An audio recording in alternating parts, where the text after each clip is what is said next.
அனைவருக்கும் வணக்கம். நான் பிரபாகர் ஜோதிடர். ஓம் சிவாய நமக. சிவசக்தி திருச்சிற்றம்பலம். இப்போ நான் என்ன சொல்ல போகிறேன்னா, இந்த லான் போட்டிருக்க லக்கணம் அங்கிருந்து 8ஆம் இடம்.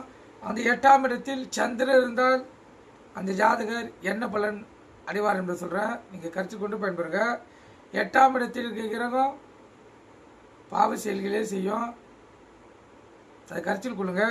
ஒரு ஜாதகருக்கு 8ஆம் இடத்தில் கிரகம் இல்லாதிருப்பதே சிறப்பு. இப்போ 8ஆம் இடத்தில் சந்திரன் இருந்தால் அந்த ஜாதகருக்கு அற்பு ஆயுள் ஏற்படும். சின்ன வயதிலேயே தாயாரை இழக்க முடியாத நேரிடலாம்.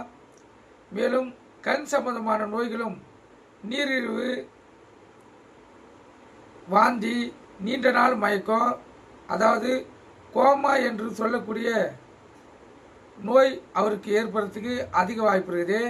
அதே போல் மூலசாவ மரணமும் ஏற்படுறதுக்கு அந்த ஜாதகத்துக்கு அதிக வாய்ப்பு. மேலும் வாகனாலும் விபத்துகள் ஏற்படலாம். அதே போல் ரண சிகிச்சை செய்ய வேண்டியதாகவும் அந்த ஜாதகருக்கு வாய்ப்பு ஏற்படும். அதனால் 8ஆம் இடத்தில் சந்திரன் இருந்தால் பாதிப்பே. கருத்து கொண்டு பயன்படுங்க. நன்றி, வணக்கம். வாழ்க வளமுடன்.